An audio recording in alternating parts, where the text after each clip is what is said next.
Welcome back to the Economics of Innovation course. Today we will deal with what about 20 years ago was called the new economy. So our topic will be network effects, standards or standardization, and compatibility. Here I already mentioned this new economy. So 20 years ago, these network industries, in particular the so-called ICT sector, the information and communication technology sector, the high-tech sectors were rather prominent in a sense. And in particular, they also were considered as very important for the knowledge-based economy. So remember what we did in the very beginning of the course, where I mentioned this Lisbon goals and so on, and the Barcelona goals. So Europe as the most important dynamic knowledge-based economy, and a particular focus, of course, was on these sectors. These sectors today, perhaps it's still relevant, but it's a slightly different terminology. We speak of digitization, we speak of Industry 4.0 in Germany at least. And still, these sectors have some very specific characteristics which are very important, I think, today as well. And I think we will cover a few of them, and I try to explain all of them by means of small models and to just give you some idea what is behind this different concept. So what probably is obvious to do is something like the term complementarity. So you have complementarity between hardware and software. You have complementarity between operating system and software and so on. So we will get back to that later on. Compatibility, even in terms of the Corona crisis, it's a huge topic because, for instance, if you have an older smartphone, you won't be able to install the Corona app. Standards is also an interesting topic, also with some current relevance. For instance, if you go to Austria, you will have a different Corona app than in Germany, and these different Corona apps are not compatible, or so they don't have the same standard. So that's certainly a problem. And of course, for instance, if you have FaceTime, that is not compatible with your Android phone, and so on. So we will discuss these topic in the next 40 minutes or so. As always, if there are some questions or if there are problems with the streams, just drop me a note in the WebEx chat. Okay, the next very important topic is what we call network externalities.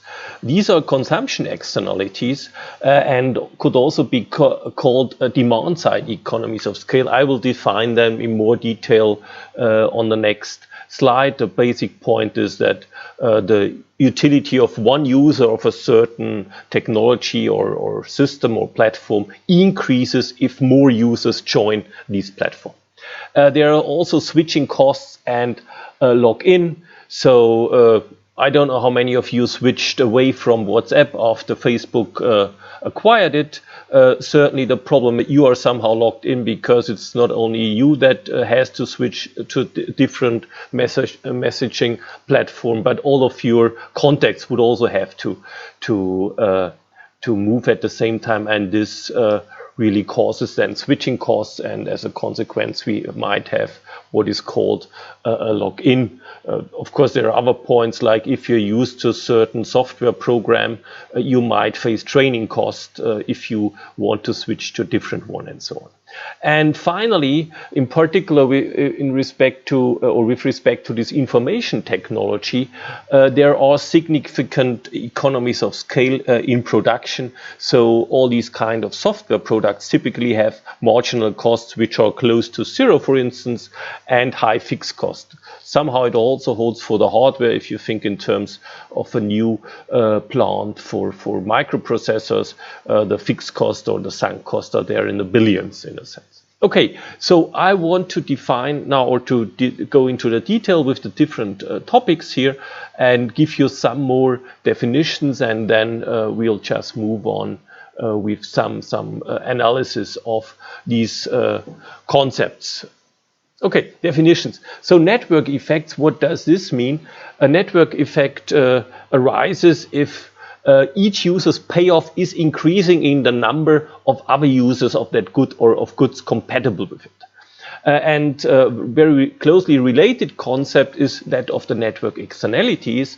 Here's that is consumers' preferences exhibit network externalities if the utility of each consumer increases with the number of other consumers purchasing the same brand or being on the same network. So the most obvious part, and I think I have that here for these network externalities, is like actually here fax email, or actually think of WhatsApp. So the number or your utility from WhatsApp increases in the number of users because you can reach them. Same, of course, language. If you learn a foreign language, it will be good to learn English, because English is in a sense the most widespread language in the world. So you have network externalities, and the most use this platform, here the language as a platform, the higher is your utility.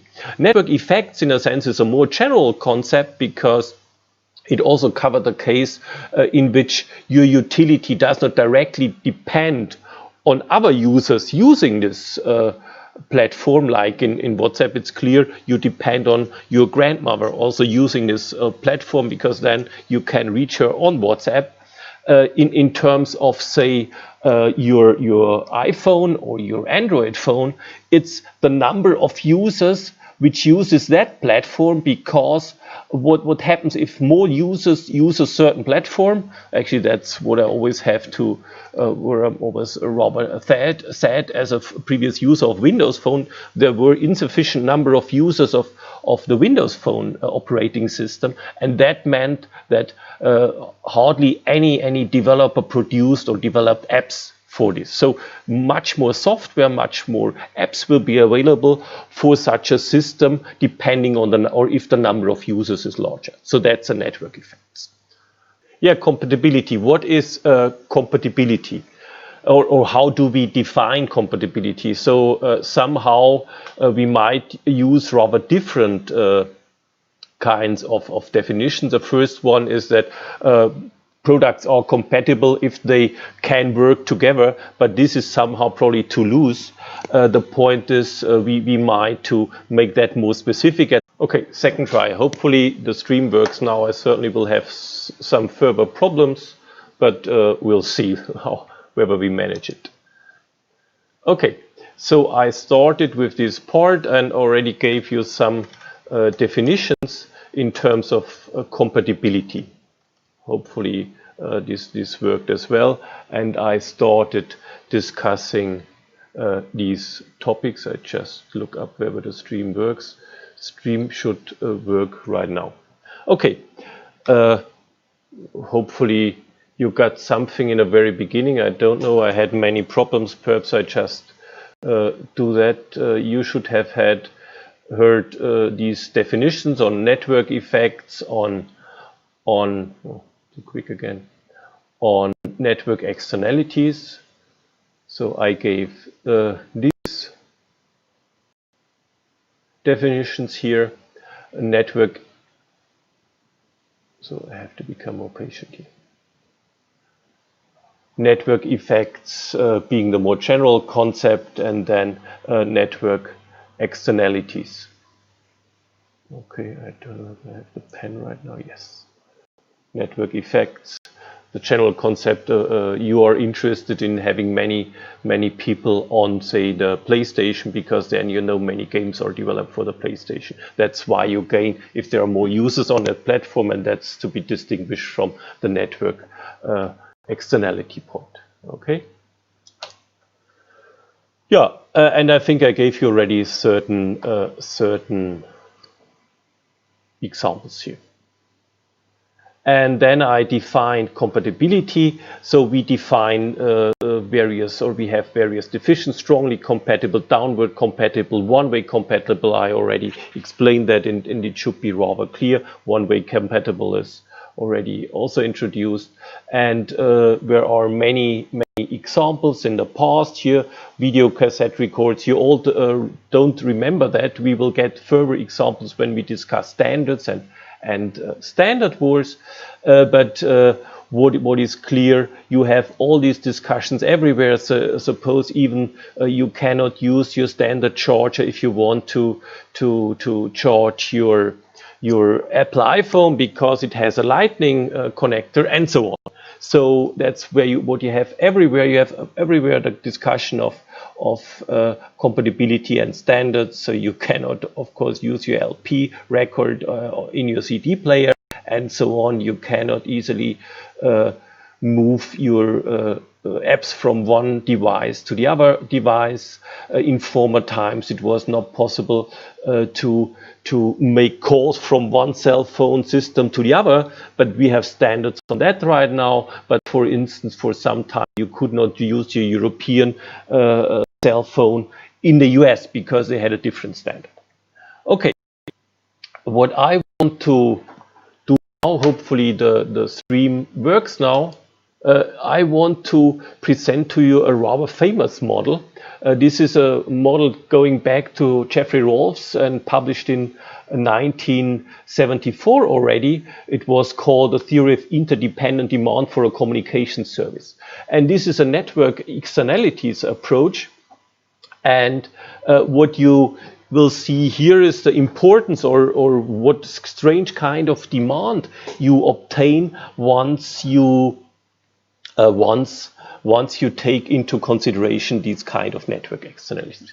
Suppose we have a standard continuum of consumers, so 100% consumers, willingness to pay, so in a sense an autonomous willingness to pay or willingness to pay of 1 minus x. And the point is here that we have a network effect, and this is this n. So your willingness to pay depends on the number of users.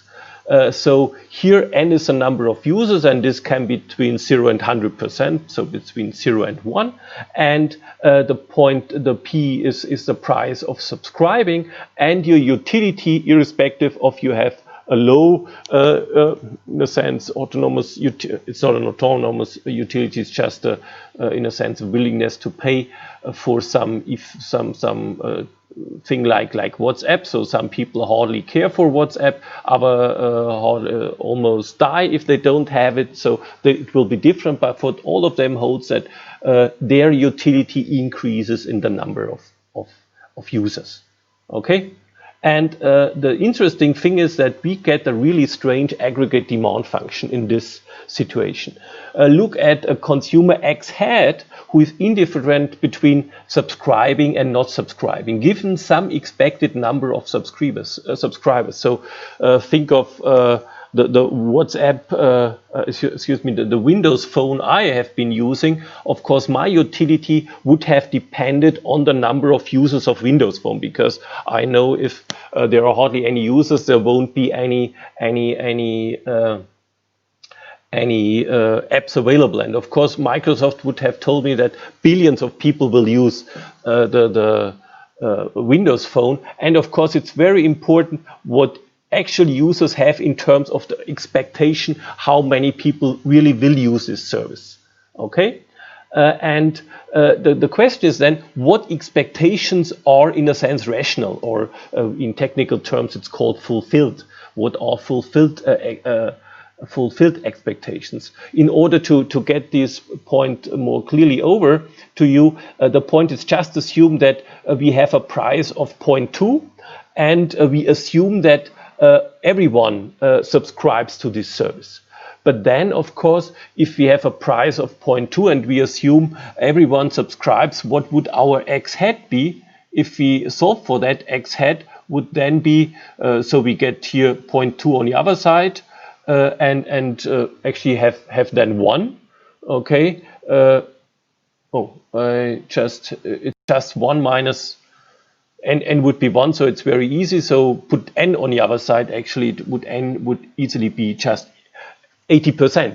So what is the problem here? Is that consistent? Is that rational? Of course it is not. You expect 100% users, but only 80% would, or only the guy at 80% would have a willing, would have an incentive to buy.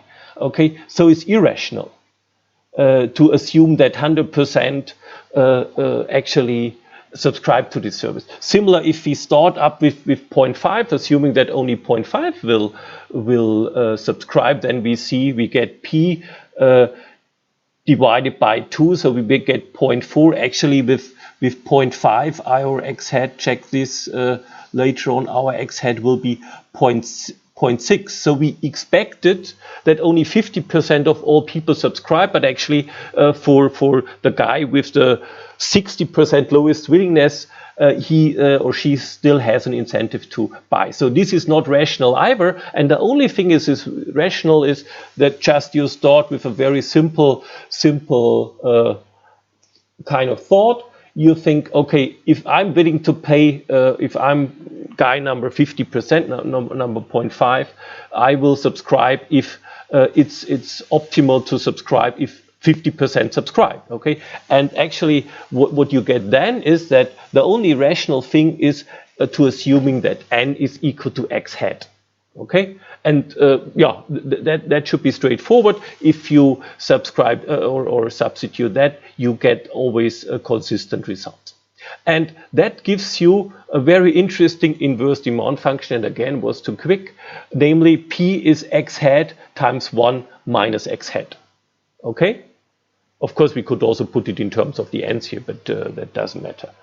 And however, that's if we draw this is really an interesting demand curve because it's hump-shaped. Okay, so we have an increasing part. It's an inverted U. We have an increasing part in the demand function. So the price might increase and still demand goes up here in this range. And you see. The maximum price we can charge here is only 0.25, even though the maximum willingness to pay of these consumers 0 with the willingness to pay of 1 can be as large as 1 if all consumers subscribe. Okay, and of course here, if you expect no one subscribe, actually your utility will be 0 and your price you're willing to pay is also 0. Again, of course, this guy here has anyway really no matter how high the number of subscribers is. And the point is that there are 2 values for each price. That's what you see. I don't know whether you see this line drawn here. And here we have what we call a critical mass. So the point is, at this price, a marginal change in the number of subscribers, either the network fails, that is a negative change, or a strong increase in demand incurs. So if you're slightly below this value in terms of the number of users, you are here, and you see the utility of or willingness to pay of your user will be this, the price is this. So what we end up with, we go down here. Okay. On the other hand, if you're slightly to the right of the critical mass, you see that the willingness to pay is higher for this user here than the price, and we will end up actually would end up here in this spot. Okay, so that's a really interesting thing where we have a really strange kind of demand curve due to these network externalities, due to the fact that your or each consumer's willingness to pay increases in the number of users. And here was the critical mass. Okay, yeah, of course, given we have a monopolist facing such a demand, we can, of course, immediately solve the optimization problem and suppose marginal costs are 0, okay, for the moment and for simplicity. And here we see, again, we start with the x hat. Here now you have a rather complicated cubic function, and it's, however, straightforward to solve this, and you will get that x hat is 2/3 and the price will be 2/9 here in our specific example. And you see the profit you get here is, you see, for the different prices. The profit you get is about 0.14. And so the point is, with this setup, the profit maximizing choice leads to a subscription of more than half of the population, but less than the full population. Of course, it will always be more than half of the population because that's due to the in a sense the expectation management you have to make. Here we assume that our monopolist, and that's actually our monopoly price, if our monopolist charges this price, she manages to convince people that in the end there will be actually so many users. If time would permit, I would present you a Mathematica simulation where you see how with myopic consumers you would have to charge a low price in the very beginning in order to get above this critical mass, and then you can charge this price and would end up with this number. This adds some further complication, however, and some dynamics. I think it's interesting, but I think as we have this trouble anyway, so I just move on here. Okay, yeah, what would be the social optimum? Of course, that's the other question. The welfare function of the social planner, allowing for some positive marginal cost in order to also take into account that, is just this expression here, where the first part here with this integral is just consumer surplus, okay, standard value or the value below the demand curve, and the second part here is just profit, and again you get this cubic polynomial here, and of course here what you will see, this is a complicated function, and usually we just take the derivative in order to get the welfare optimum or the welfare maximum. You will see here you run into trouble once you do that. If you differentiate with respect to n and set that equal, you run into trouble because second order conditions are not satisfied often, and we have to check for global optimality. Just to illustrate that, if we use a rather high cost here of 0.6, you see that even though we have a maximum here, this is in the negative territory, and it would be best to apply this service at all. C is equal to 0, of course. The problem is also for a social plan very easy, because then we just price equal marginal cost, and you have 100% subscriptions. So that's not so interesting the case. The more interesting case, or anyway, so here you see that the approach does not work. The more interesting case is some intermediate case like the one here, where you have costs in terms of a telephone service. Okay, think in terms of a telephone service where it's really costly to add an additional household and to provide access with to this and here you see why again it's a problem to use a differentiation approach. Again, you would end up with a minimum here, and actually you will find, and that's really interesting, find here for such a high cost it's optimal to supply everyone. Okay, would mean that you pay subsidies. Okay, why is that so? So the social planner will serve the whole market even though the marginal costs are as high as the maximum of the demand curve. Okay, why do we do that? It takes into account the positive network externality, and also serves customers whose willingness is smaller than a marginal cost. Even though your grandma has only a very little or small willingness to pay for WhatsApp or for internet services, then good to subsidize her, because that means that all others, like all kids and children, have the possibility to contact her. Okay, so if you add here a user who actually has a very low willingness to pay, it benefits all other users because they now can communicate with that users. And that's this network externality thing. And that also provides something or an argument for what we call universal service. Universal service, okay? That is, we should provide everyone with access to, for instance, telecom services or basic internet services. Okay? This would be an argument for universal service.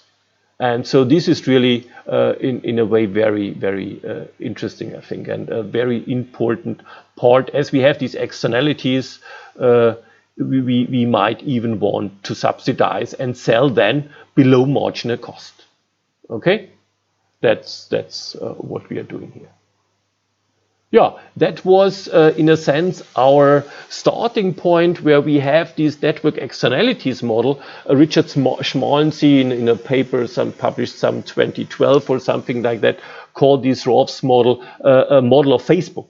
Okay, because there you have these network externalities as well, and you get this kind of argument.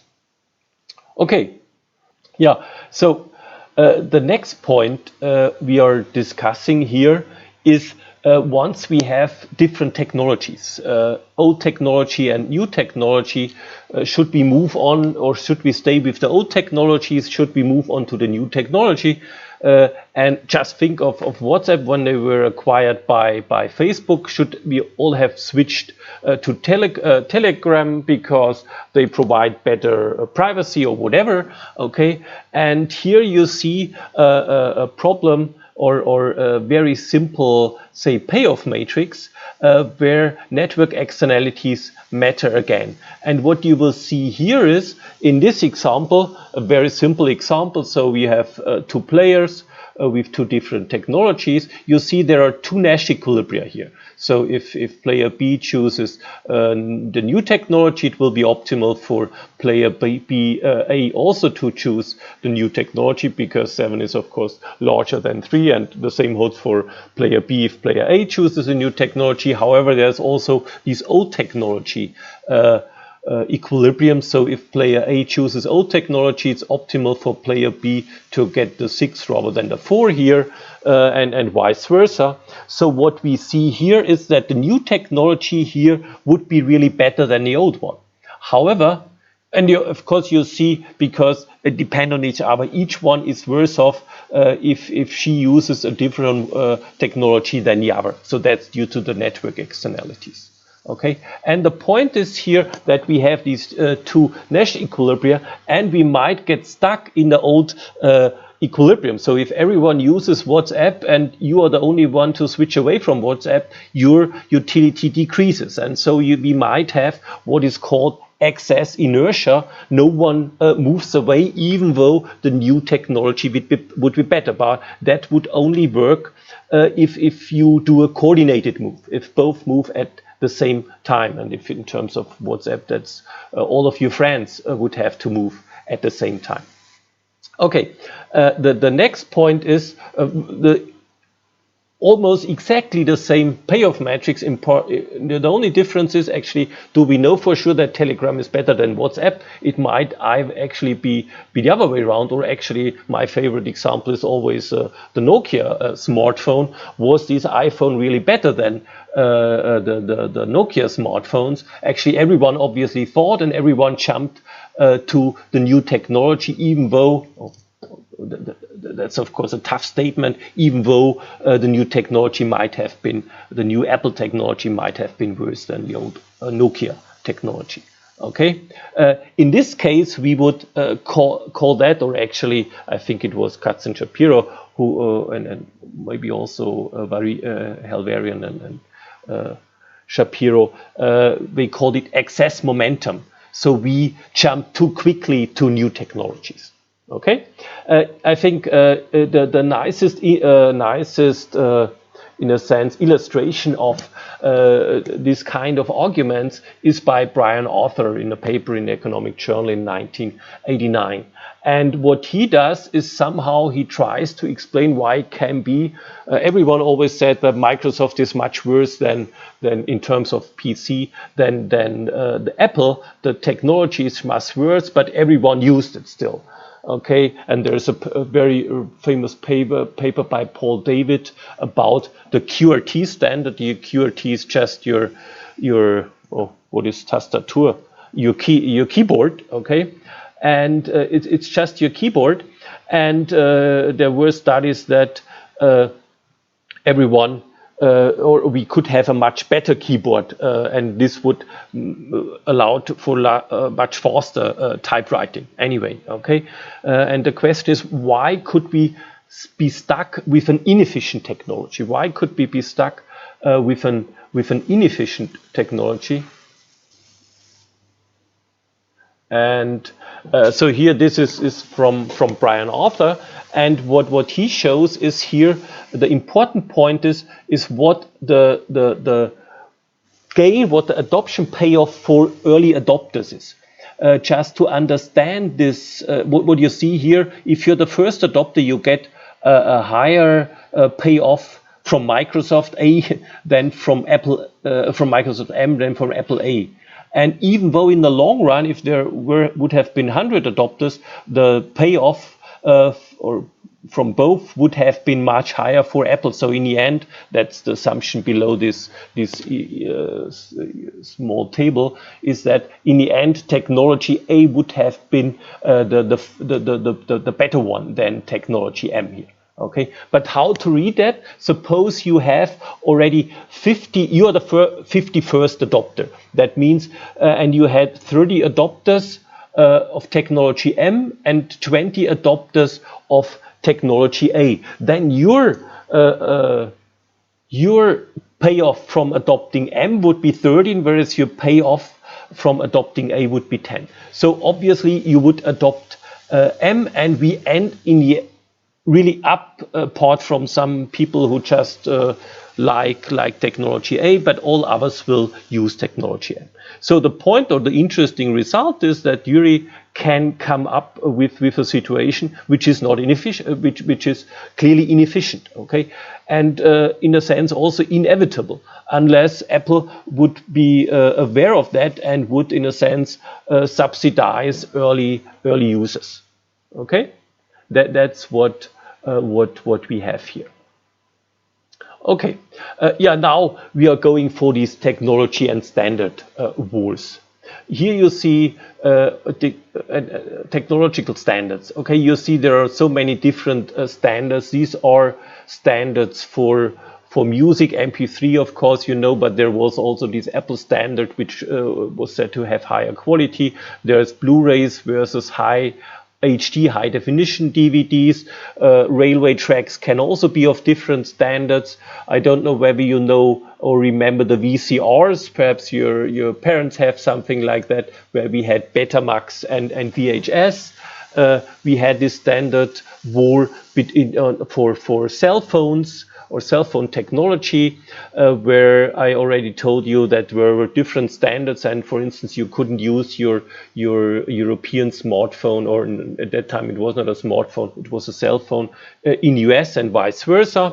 And you had this between Apple and Microsoft, and what probably was one of the first interesting standard was the one between Edison and Westinghouse on whether we should use for transmission of electricity, whether we should use alternating current AC or direct current DC. Okay, and Tesla was also involved. There's a very nice book by Tom McNichol telling this savage tale in which I think they killed elephants with electricity to show that alternating current is too dangerous to be used. However, you might know that all of our distributions or our transmission systems in electricity use alternating current. It changes right now where we get with very long connections with high voltage direct current, but this is a very recent development. Okay, so the point is you have many different standards, and the question is what determines whether we have a single standard, whether we have two standards, whether we have a standard war, what determines who actually wins, and so on. Okay, these are questions. We just want to look into the choice of standards.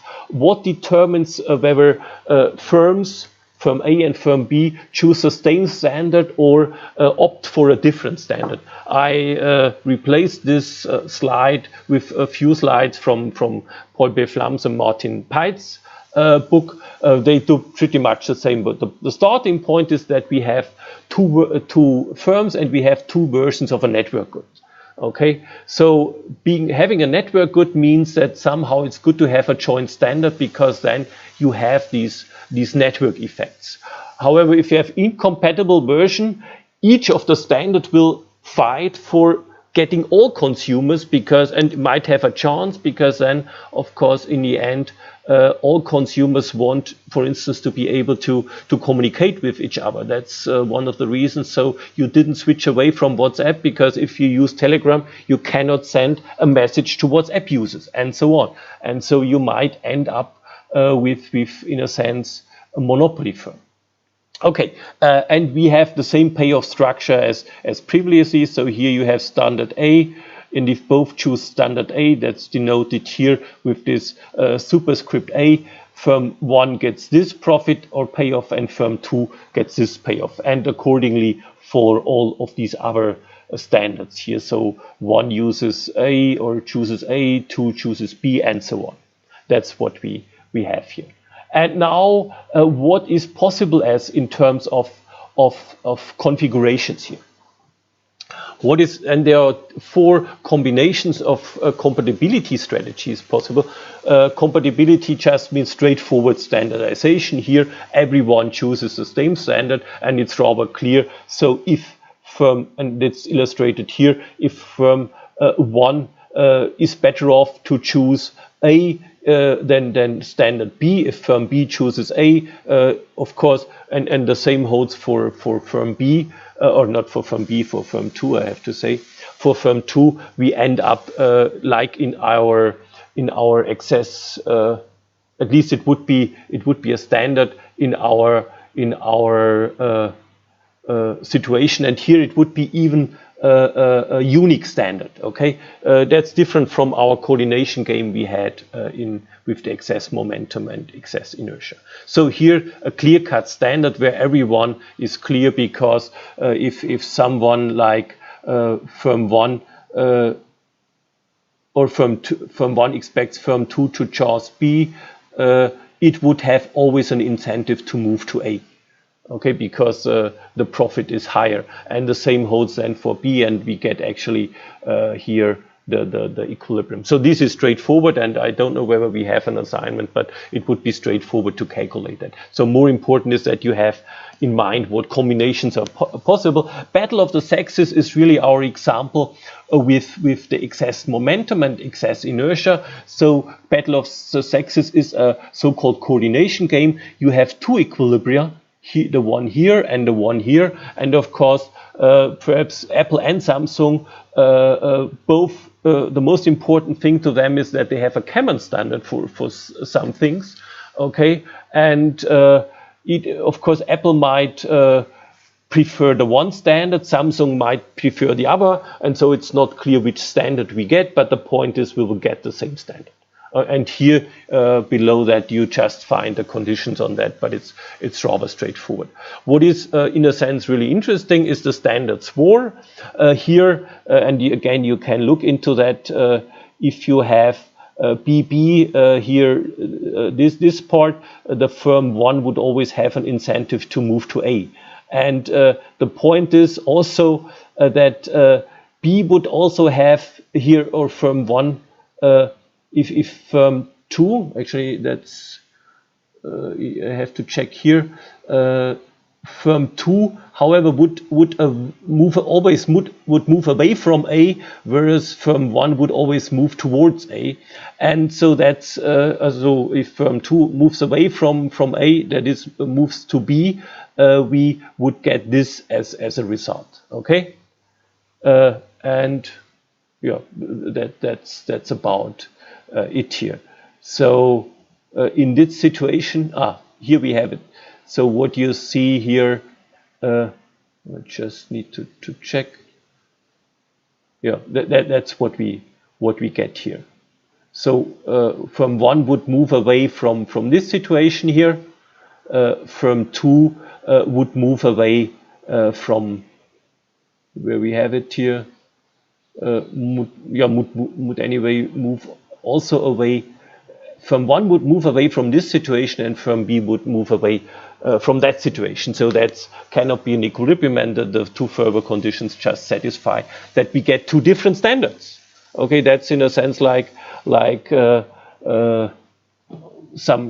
other smartphones have the USB-C or something like that in order to charge and connect your phone, whereas the iPhone has this lightning cable. And finally, the pesky little brother game, I think I already mentioned that this is also the penalty kick game where you don't have a standard. So the point here is simply, again, you can look into these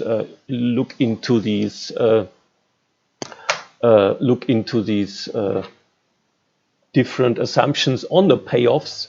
But the point here is it's always optimal for firm A to move away from firm B. And the idea behind that is just think of Apple. Apple wants always to have a different standards than the others. So once the others catch up, they do a different standard. So the worst thing for Apple in a sense seems to be that they have the same standard than the other. And as the others always try to have, if Apple introduces a notch, all others will introduce a notch in the next year. So what Apple does is then they have something new and replace the notch or something like that. Okay, that's what you see. That's pretty much what you have here, different standardization things. And here Martin Peitz and Paul Beflam have a nice case study here for the next generation of DVD, which was the high definition DVD and the Blu-ray disc. Actually, you all know which standards won in the end. So if you like, you might try or write in the chat why you think the Blu-ray disc won. You see here both for the Blu-ray disc there was cooperative standardization among among the companies within this range, and for the HD DVD you also had cooperative standardization between Toshiba, Microsoft, Intel, NEC and one Hollywood studio. Okay, and there were prominent firms in the other standard as well. So perhaps you write it in the why we have it. I don't know whether you have an idea on that, but you see there was a standard war. So this is an empirically relevant fact, and one of the firm then actually succeeded. You for some time you could also buy HD DVDs, but then it stopped. But today actually Blu-ray disc is not very important either, because you just do streaming. So there is always a lot of change going on. So I think another short break here in order to check whether everything works, because now I move on to a theoretical model which explains the compatibility decision in an industry in more detail. Okay, didn't receive an answer by now on the standards war. Of course, here the reason probably was that we had 5 Hollywood studios here in this camp, and therefore they had much more content available. Okay. Compatibility and the hardware industry. So the point is really what are the arguments, or what are the economic determinants of whether firms should or whether firms choose compatibility or not. Of course, so for instance, a computer consists of hardware and software, and main unit versus peripherals, operating system and application system. And the question is, how does compatibility affect prices, profits, consumer utilities, and so on? So in former times, you just couldn't really easily exchange your files you wrote, or your text files you wrote on a Microsoft machine, on a DOS machine or a Windows machine easily with Apple, and so on. Okay. And what you had, therefore, were switching costs. You had a cost if you switch from one operating system to the other, because then you hardly can read your own old stuff. Okay, and you also have training costs and so on. Of course, that also holds for our technologies, like in audio, move from LP to CD, and now I still have my CD rack and my CD player, but hardly don't any, because everything is streaming. Okay, again, similar with VCR and DVD. Yeah, the point is here, the computer industry is a network industry because the compatibility is so important. Okay, yeah, you see that with the Corona app. Compatibility is so important that it needs to work. Now, in order to analyze that, we set up a or actually Oschai presented a simple model in his 2 textbook in industrial organization and on network industries. And the starting point is that there's a duopoly selling a differentiated brand. So in a sense, it might be Apple versus the PC. Better here, for instance, probably works that you have VHS versus Betamax, very old discussion with video cassette recorders. You might also discuss in terms of LP records, in terms of music versus CD. Yeah, and here, so you have these 2 brands which sell at certain prices, and for simplicity, we assume that you have zero production cost, okay? And heterogeneous consumers. The point is, so in terms of Apple and PC, that's very straightforward, because some people just like Apple more, others like Microsoft more. Some people like WhatsApp more because you can easily distribute photos and so on.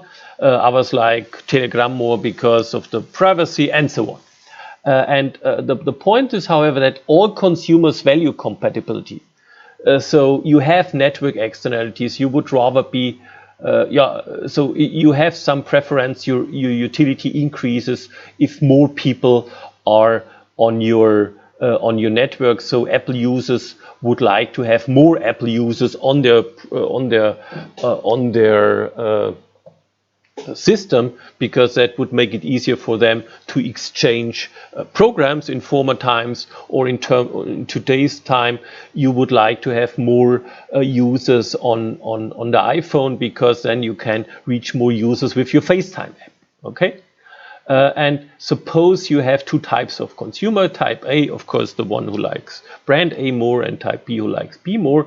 And in total you have 2 eta consumers. We could also call it 2n, but Oschai decided to use it eta, or to call it eta, and the number of consumers is large, say millions or something like that. Okay, now what is consumers' utility function? Actually, you will see that it's straightforward. We could everywhere add some positive number, say 1000, but that doesn't matter here. So the important point is, if this is the number of users of brand A, okay, the utility is just this alpha factor, which in a sense covers the network effect, and minus PA. So probably this would really be best to add some 1000 everywhere here. So because otherwise you will see we end up with negative utility. That doesn't matter anyway, because utility is only an ordinal concept anyway, and it's important that it's larger, and so, but the point here is that your utility increases if you have more users on it, and I erase it again here. Okay, and so what your utility, if QA users buy product A, is just alpha times QA minus PA. If QB users buy B, and you buy as UA, as an A type, you buy B, you also have alpha times QB minus the price of B, but now you have some disutility, because you actually an Apple lover now have to use a Microsoft PC, okay? And if B, or if A is B compatible, what does this mean? Naja, A is B compatible, so you can exchange programs. If Apple is compatible with Microsoft, you can exchange program with Microsoft users. Or if say Telegram is compatible with WhatsApp, you from Telegram can also send messages to WhatsApp. Okay, and then of course it would be the case that your network externality effect covers both Apple users and Microsoft users, or Telegram users and WhatsApp users. And again, the same thing here with B is A compatible, just the other way around, and we have the delta here. Okay, that's the important point here. So you have to understand this setup here. Okay, this delta is just a disutility parameter. We also use a similar thing in transportation cost model, in the hoteling model, and so on. UB is completely analogous, and so an important assumption here is that delta is larger than alpha eta here. So what does that mean? Now, if you have suppose a certain number of users, and if you have A-type users, in a sense here, the utility from B would not, for given the same prices, okay, of course, always given the same prices of B and A, the utility or not all users would just switch to B due to the network effect. Okay, that means the network effect, and I think I have even wrote that here, the network effect is less important than the taste difference. Okay?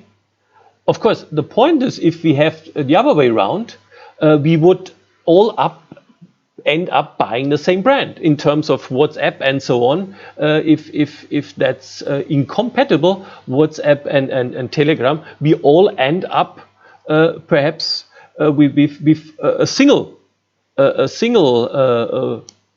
using the single and the same platform, because the network effect is so important, much more important than the taste differences. Okay, you will see that later on as well, what that means. Okay, but that's an important point, and I think we even have an assignment where we abandon this assumption, and then you see you just end up with a single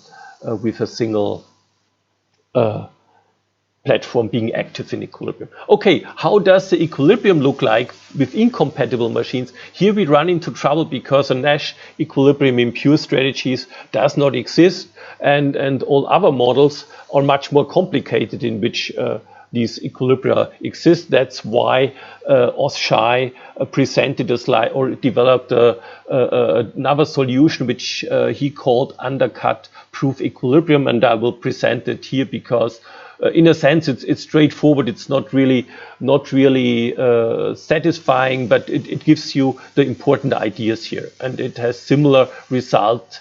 It leads to similar results than much more complicated models. And what is this undercut proof equilibrium? Now, first of all, define an undercut price. So here, suppose this is firm A. Which price would firm B have to charge in order to attract all users from platform A? Okay, and this is straightforward actually, because we just have to look here. The utility of users of A would be alpha QA, and actually QA, if all use of all A-type users would be this here, it would be alpha times eta minus PA, and in order to undercut, this would have, or for B to undercut with no compatibility, this would have to be actually smaller than equal, and of course we will then go for the equality, then this term here, okay? I don't know whether I can write it, it would be alpha, and actually if B undercuts A, of course, it attracts all consumers it does from A, and therefore it would have alpha times 2 eta, okay, minus PB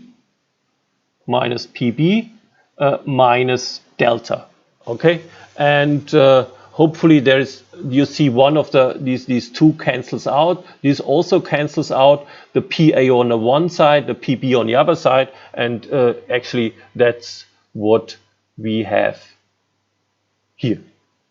Okay, that's what we have here. This is exactly the point. So if firm B sets this price, given firm A sets that, it undercuts and gets all the consumers from A. And such a UPE, such an undercut proof equilibrium must satisfy the following condition. So given a certain price PB, a firm A charges the highest price such that it's not optimal for firm B to undercut. Okay, so that is, if given this price, which is not an undercut price, it must not be profitable for this firm B to undercut, and therefore this part, this is just the price from up here. Okay, price from up here, and the point is, of course, if you do not undercut, you get only your type consumers, you only get eta. If you undercut, you get 2 eta consumers. Okay, and that's what we get. Oh, and again, I have to erase it. That should be clear. I think we have an example, therefore you should have the chance to try that. And so therefore we don't have an incentive for B to undercut A, and of course the same holds analogously for the price firm B has to charge in order that it's not undercut by A. And of course, so no incentive for firm B to undercut firm A, and no incentive for firm A to undercut B. And of course, we will look for the case in which equality holds here, and we'll solve for PA and PB, and what we get. So with the highest possible price, the weak inequalities hold as equalities, and we get these prices. Okay, to then break its delta minus alpha eta. And what you see here, again, remember our assumption. Remember our assumption that delta is greater than alpha eta. We wouldn't get, or an equilibrium here would not exist with positive prices in this situation, because you always have an incentive to undercut the other. Okay, and in the end you end up with a single firm. Okay, no interior equilibrium with 2 firms being active would exist. Of course, then we can immediately also calculate the profit, because this is simply times the number of users you have, and this is eta. And I don't want to go into to explain in detail why these are not Nash equilibrium prices. If you look into it for the case of alpha is 0, the point is that you always would have an incentive to charge a different price, because if your rival charges 2 delta, you of course can increase then the price, because no one would leave you. Okay, and it also holds that you cannot have a price difference which is larger than delta, because the firm with the higher price would have a profit of 0. You cannot have a price difference which is smaller than delta, because you could always increase the price, and you cannot have a price difference equal to delta. So that's why an equilibrium in pure strategies does not exist here. Yeah, so what are the properties here? What we see, oh, and I should have it here. So if alpha increases, if firms or if consumers value the network externality more, the price will decrease. Okay, because then it's easier to undercut the rival, because you can easily attract them, and for them it's so important to have so many users that the price goes down, competition intensifies, and therefore profits also go down. Okay, that's the important thing. The important thing is with incompatible machine, you have a strong incentive to undercut, because you win the whole market in a sense. Of course, what is always good is that if you have addicts to Apple or to Microsoft or to whatever, because that means increasing the degree of product differentiation, increasing the delta, and that's always good if you have more loyal customers. Okay, what happens with compatibility? So network effects do not matter for the decision which machine to buy. Okay, because it doesn't matter whether you have access to WhatsApp or to Telegram. If it's compatible, you can send your messages to each platform. It doesn't matter whether you have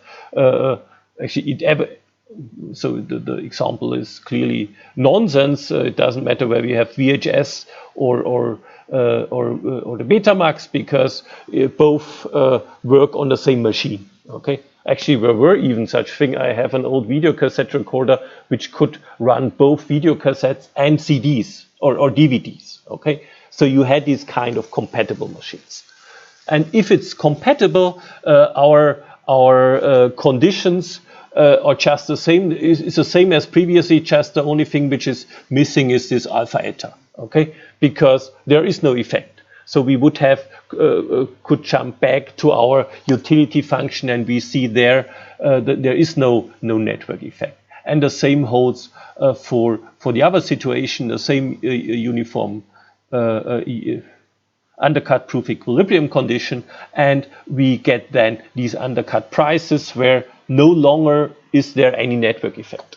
But remember, the network effect reduces prices, and so you see if the network effect in a sense is taken away by making the machines compatible, you get higher prices and higher profits. Okay, firms charge higher prices and make higher profits.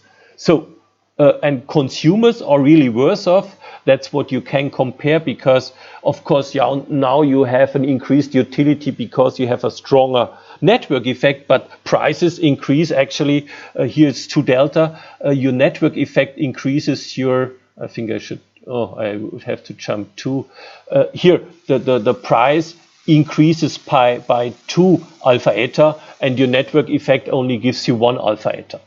Okay, that's what you see here.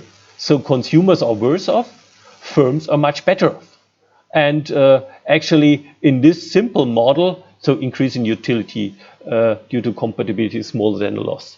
In this model, and that's already what I do later on. In this model here, it's good for consumers, good for firms, but bad for consumers to have compatibility. You will see in the end that in terms of welfare, it's good to have compatibility, but of course that depends on the welfare standard and the assumption here that every consumer buys a machine, so that we have this kind of don't have this kind of inefficiency that not everyone buys. Okay, so with one-way compatibility, that's a final point here. With one-way compatibility, if A is compatible with machine B, but B is incompatible with machine A, okay, you can make with your Google Duo, you can make calls to the iPhone because the app is available there, but not vice versa. Okay, then you can do the same things. Okay, you just have to compare. You see what happens here is that no network effects, and there is a typo in your notes, no network effect if A undercuts, now I'm again puzzled here. So firm A makes undercutting expensive for, I think this is the old version. I corrected this and it crashed down. So this should read no network effect if B undercuts A. Okay? Because A is compatible with B. Oh, that was one of the changes I made. Okay, and the point is here that that's clear because A is compatible with B, and if B undercuts A, B's consumer don't gain, or former A consumers don't gain from the network effect because they could exchange their files already with B-type consumers. And so what you get here is that the firm which has compatible price, which has a compatible machine, can charge a higher price because it's very tough for firm B to undercut it, so it doesn't need to charge such a low price, and it's the other way around for firm B. It has to charge a lower price in order not to be undercut because A has the network effect working for itself. Okay, and what you see here, and I don't want to go through the detail here, what you see if you put all this together, and even though there is no Nash equilibrium for the complete game, you can here write the profit in a situation in which everything is compatible, in which everything is incompatible, and also what you will see here for firm 1 is also always optimal to move to compatibility, to move to one-way compatibility. So that is, we always will end up only, so I erase this, with this equilibrium here. So if we use the one-shot predetermined profits, it's rather clear that the only result can be the one where everyone chooses compatibility. And why is this so? Even in dominant strategy, it maximizes industry profits, and it makes you stronger if you have this one-way compatibility, because you prevent the rival from making use of the network effect. Okay, and what I already told you, in this situation, consumers are worse off. That's what I told you. And nevertheless, here it's good from a social point of view that you realize these effects here. Okay, and shift in distribution is here no problem with this welfare function, but again due to the realization of the network industry, and remember, everyone bought. Okay, my time ran out right now, quite drastically in a sense. Nevertheless, given that we had so much trouble in the very beginning, I would like to take, given that the stream seems to work right now, I would move on with this large part. This would take only another, say, 5 to 10 minutes. Yeah, okay, you can do whatever you want. I move on with this part. Compatibility and the software industry. Now the point is slightly different, and actually what we are doing here is almost the same kind of analysis. Previously it just was the hardware, and it was about whether you can exchange your file on the Apple with the file of Microsoft. Now we are looking into the app business. So we have infrastructure, you have a hardware and some operating system, and you have some software, the apps, okay? And the important point is that a larger variety of software increases the value of the hardware. That's what led to the death of the Windows phone system, because there was so little apps available for them. And this is this indirect network effect. Okay, if there are more users, more software packages will be available, and there is a higher value to consumers. And software compatibility just means that the hardware machines are compatible if they can run the same software. So the problem was that the Windows Phone could not easily run the apps developed for, say, Android or for Apple.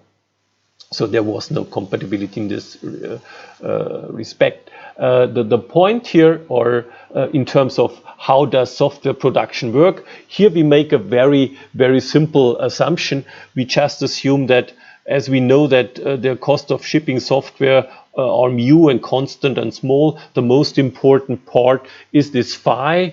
We get a falling average cost curve, and so therefore we cannot have a perfect competition. And again, we have these two hardware producers, but now we have the number of apps available, okay?